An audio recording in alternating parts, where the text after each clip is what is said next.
For advertisements, please contact 8125893028. మా mail ID maxtvtelugu@gmail.com. అది comedy ఎక్కడ పెట్టాలో అక్కడ పెట్టి తీసారండి. ఎక్కడ కూడా మీకు బోర్ అనేది కొట్టదు. సో ఏ పాటలో కూడా బోరింగ్ అనేది ఉండదు. కంప్లీట్గా ఎంటర్టైన్మెంట్.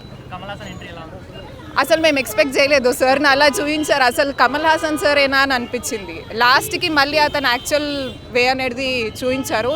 ఆ కన్వర్జన్ అనేది బాగుంది. విజయ్ దేవరకొండ అసలు ఎక్స్పెక్ట్ చేయలేదండి. అతను ఎప్పుడు చూపించని విధంగా చూపించారు. అండ్ ఆ రోల్కి జస్టిస్ అనేది ఇచ్చారు. అతను చాలా బాగుంది. అవునండి, ఒక 40 to 50 seconds ఉంటారు. Even he has given his just comedy లా ఉంది.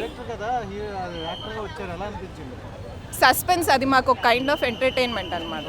జస్ట్ కొంచెం ఫన్గా వెళ్ళింది అండ్ లేటర్ తర్వాత బాగుంది. ఇంటర్వెల్ బ్యాంక్ మాత్రం గూస్ బంప్స్. Climax peaks. ఇంకా ప్రభాస్ ని ఇంకో క్యారెక్టర్ రివీల్ చేశారు. ఖచ్చితంగా బ్రేక్ అవుతుంది. ఖచ్చితంగా పక్కా బ్రేక్ అవుతుంది.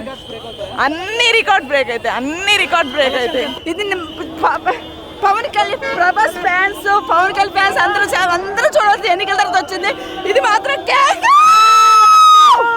ఎంత బాగుందంటే కళ్ళు కూడా కాదు, ఏమైనా సరిపోదు, అంత బాగుంది. నేనైతే ఆనందంతో కన్నీళ్ళు వచ్చేసింది. ఫైట్స్ ఉన్నాయి. అమ్మా మన షారుఖ్ ఖాన్ కాదు, అతని పేరు వాయిస్ అట్లా పేరేంటి, అతను కమల్ హాసన్ హైలైట్. అతను కాదు, మన పేరేంటి విజయ్ దేవరకొండ రాట్లేదు మాట్లాడుతున్నాడు. ఒక రేంజ్ లో ఎరగదీసాడమ్మా. ఆడమ్మ మొగడన్నట్టు వేసాడు. నిజం చెప్పండి, అతను వచ్చినప్పుడు ఉంది పవర్. మన పవన్ కళ్యాణ్ మన ప్రభాస్ ఉన్నాడు కదా, పైకి వచ్చేటప్పుడు ఉంది. ఆర్జు గారు వచ్చినాయో మామూలుగా. ఆర్జు గారు ఎంట్రీ కానీ, ఆర్జు గారు డైలాగ్ కానీ, ఉన్న సీన్స్ సూపర్. నాకు ఆర్జు గాని, బ్రహ్మానందం గారి క్యారెక్టర్ కానీ ప్రతి ఒక్కటి కూడా చాలా అంటే చాలా బాగుంది. అలాగే ఈ సినిమా చూడడం ఇండియన్ ప్రేక్షకుడు వల్ల కాదన్న. అంత విజువల్స్ అవతార్ సినిమాని చూడగానే మనకు మైండ్లో ఫీజులు పోయినాయన్న. Avatar cinema 100 times Avatar cinema 100 times మిక్సీలో వేసి రుబ్బితే ఒక అపూర్వమైన ఇండియన్ సినిమా ఎలా ఉంటుందో అలా ఉందన్న. Spectacular visuals. ఈ విజువల్స్, ఆ బ్యాక్గ్రౌండ్ మ్యూజిక్ చూస్తే మైండ్ దొబ్బిందని. ఫస్ట్ హాఫ్ చూడగానే ఏంది ఇంత స్లో ఉందంటే ఫస్ట్ హాఫ్లో వేస్తాడు, సెకండ్ గేర్ వేస్తాడు, థర్డ్ గేర్ వేస్తాడు, ఫోర్త్ గేర్ వేస్తాడు. వేసినాక నాన్ స్టాప్ వెళ్తూనే ఉంటుంది. సెకండ్ హాఫ్లో మన బుజ్జి క్యారెక్టర్, అశ్వథామ క్యారెక్టర్ అయితే never seen before in Indian cinema. అసలు మామూలుగా లేదు. ప్రపంచ బాక్సాఫీస్ను బ్లాస్ట్ చేయబోయే ఇండియన్ సినిమా అని సగర్వంగా చెప్పుకునే సినిమా. సరదాకే బాక్సాఫీస్ని బ్లాస్ట్ చేయబోయే ప్రభాస్ ఇలాంటి స్ట్రాంగ్ కంటెంట్ పడితే ఏ రేంజ్లో బ్లాస్ట్ అవుతాయో ఎవరి ఊహకన్నని రేంజ్లో ఉంది. ప్రపంచం గర్వించదగ్గ ఇండియన్ సినిమా. బ్రో, మూవీ ఎలాగున్నా మనం ఒక విషయం, మన మూవీ ఎలా ఉన్నా సరే ఖచ్చితంగా మనం మూవీ చూస్తాం. So as a Prabhas fan కింద కల్కి టీం నుంచి మేము వచ్చి we're doing a promotional activity here. So if you like కల్కి movie, just give me hug and take a gift, అంతే.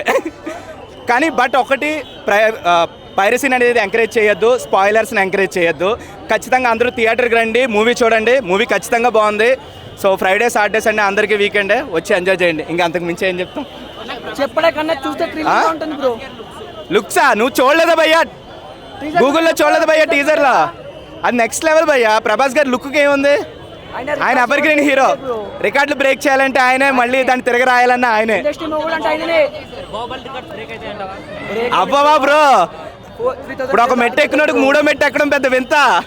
ఆయన ఆపేది ఎవడు చెప్పు? ఆయన రికార్డులు బద్దలు కొట్టేది ఎవరు? కొడితే మళ్ళీ ఆయనే ట్రై చేయాలి. మన జీవనోపాధి, మన మానవుడు మనుగడ కోసం జరిగిన స్టార్టింగ్ నుంచి కూడా చిట్ట చివరి దాకా కూడా ఈ కల్కిలో ఉన్నటువంటి అంశాలు మొత్తం కూడా, అంటే కలియుగంలో జరుగుతున్నటువంటి అంశాలని మొత్తాన్ని కూడా కట్టేశాడు. So I'm enjoyful. Thank you. చాలా హ్యాపీ. ప్రభాస్ గారికి అద్భుతమైన రికార్డు చూస్తున్నాం మనం. అంటే ప్రభాస్ గారిని అద్భుతమైన రికార్డు చూడటమే కాకుండా మన తెలుగు ఫిలిం ఇండస్ట్రీ గర్వపడేటువంటి అంశం మెసేజ్ని తీసుకొచ్చారు. ఎందుకంటే అది this is not a joke. అటు కమల్ హాసన్ గారు, ప్రభాస్ గారిని, రాజమౌళి గారిని, ఇలా అసలు అలా మొత్తం చాలామంది ఆర్టిస్టులు ఉన్నారు. నాకు గుస్బంప్స్ వచ్చింది. ఎందుకంటే ఇంత పెద్ద ఆర్టిస్ట్ని హ్యాండిల్ చేయడం అంటే తమాష కాదు. నేను ట్రైలర్ చూసినప్పుడు చాలా హ్యాపీగా ఫీల్ అయ్యా. ఏంటి అసలు అశ్విన్ గారి ధైర్యం ఇలా చేస్తున్నారు ఏంటి. ఆ ట్రైలర్ ఫస్ట్ లుక్ చూసినప్పుడు నా ఎక్స్పెక్టేషన్స్ కొన్ని చేశాను. కానీ నేను పురాణాలు అంటే బాగా లైక్ చేస్తాను, కానీ భారతం రామాయణం బాగా లైక్ చేస్తాను. ఇక్కడ అర్జున్ క్యారెక్టర్, అర్జునుడు, నకులుడు, సహాదేవుడు, భీముడు, శ్రీకృష్ణుడు, సో మనం అన్ని చూడనటువంటి పురాణాలు కాదు, ఇవన్నీ కూడా మనం చదువుకున్నటువంటి అంశాల్లో వాటిల్లో హిస్టరీకి తీస్తే పుస్తకాల్లో చూస్తే చాలా అటువంటి మన విన్యాసాలకు మనం చాలా ఎంజాయ్ఫుల్ మన లైఫ్. సో మనకి మన ప్రభాస్తో కాకుండా బాలీవుడ్, కాలీవుడ్, మిగతా అన్ని ఇండస్ట్రీ వాళ్ళందరినీ కూడా మన వైపు చూపే విధంగా చేశారు అశ్విన్ గారు. చాలా ఎందుకంటే ఇంగ్లీష్ వాళ్ళకి తెలియదు మన భారతం అంటే తెలియదు, ఇంగ్లీష్ వాళ్ళకి మన భారతం అంటే తెలియదు, మన రామాయణం అంటే తెలియదు. సో ఒకప్పుడు మన అవతార్ సినిమా చూసి కూడా మన రామాయణం అనుకున్నటువంటి అంశాలు ఉన్నాయి. సో వీటన్నిటి కూడా మన పురాణాలని బయటికి వెలుగులోకి తీసుకొచ్చి వీటన్నిటి కూడా ఏంటంటే అసలు కల్కి అంటే కలియుగంలో జరిగే స్టార్టింగ్ నుంచి కూడా చూపించేటువంటి అంశం. సో అశ్విన్ గారికి సో యాజ్ ఏ తెలుగు ఫిలిం ఇండస్ట్రీ రుణపడి ఉంటుంది. సో వండర్ఫుల్, ఎందుకంటే ఇది ఒక మైల్ రైగా చెప్పుకోవచ్చు. బ్లాక్ బస్టర్ హిట్టే కాకుండా ఒక అద్భుతమైనటువంటి మెసేజ్ తెలుగులోకి తీసుకొచ్చారు. 10 minutes ఇంటర్వెల్కి 10 minutes చాలా చాలా చాలా చాలా హైప్ వస్తుంది. బట్ మధ్యలో కొంచెం అక్కడక్కడ కొంచెం స్లోగా అనిపించినా కూడా చాలా బాగా అనిపిస్తుంది. ప్రభాస్ గారి ఎంట్రీ ఉంటుంది భయ్య, వేరే లెవెల్. మనమందరం సలార్ సినిమాలో ఆ విజువల్ చూసి బా ఏముందరా ఎంట్రీ అనుకుంటున్నాం, బట్ ఇది చూస్తే అది మర్చిపోతాం. నాకైతే ఇది బాగా అనిపించింది. ఇంకొకటి సెకండ్ పార్ట్లో కూడా అక్కడక్కడ చిన్న చిన్న సీన్లు బాగానే ఉన్నాయి కదా, కొన్నిసార్లు అనిపిస్తుంది అది కొంచెం స్లోగా వెళ్తుంది, ఎక్కడో డిస్కనెక్ట్ అవుతుందేమో అంటుందే, కానీ హైప్ లేపారు. ఇందులో చాలా స్పెషల్ క్యారెక్టర్స్ ఉన్నాయి. చాలామంది మనం లవ్ ఇచ్చే వాళ్ళు ఉన్నారు, మనం ప్రేమించే వాళ్ళు కూడా ఉన్నారు ఇందులో. వాళ్ళ పేర్లు చెప్పాలనుకోవట్లేదు. బేసిక్గా థియేటర్కి వెళ్తే మాత్రం ఫుల్ ఎక్సైట్ అవుతారు మీరు. బాహుబలి డైరెక్టర్ అమ్మ మొగుడు అంటున్నారు నేను. ఈ డైరెక్టర్ని పెట్టి ఒక మ్యాడ్ మ్యాక్స్, ఒక స్టార్ వార్స్, ఒక హాలీవుడ్ మూవీ తీయొచ్చు. సీజే వరకే. నా దరిద్రం ఏంటంటే వానమ్మ చిన్న స్క్రీన్లో చూడ లౌడాల స్క్రీన్ అది ఇంతే ఉంది బ్రో స్క్రీన్.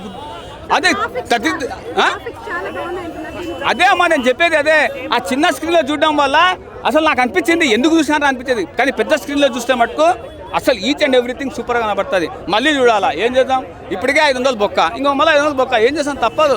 ఆ దరిద్రమైన థియేటర్ ఎక్స్పీరియన్స్ అది. ఓకే ఎనిది పిచ్చెక్కేస్తుంది. లాస్ట్ డిస్ట్ అయితే అదిరిపోయింది. బుజ్జి అండ్ ప్రభాస్ కాంబినేషన్ అయితే అదుర్సింగా కామెడీ మామూలుగా ఉండదు. బ్రహ్మానందం అయితే ½ an hour ఉన్న సూపర్ చేసింది బ్రహ్మానందం. రాజమౌళి, దుల్కర్ సల్మాన్, విజయ్ దేవరకొండ అందరూ బాగా చేసిర్రు. టోటల్ సినిమా అయితే అదిరిపోయింది. క్లైమాక్స్ అయితే ఇంకా చూసుకోక్కర్లేదు. 20 minutes ఇంకా బేవత్సం.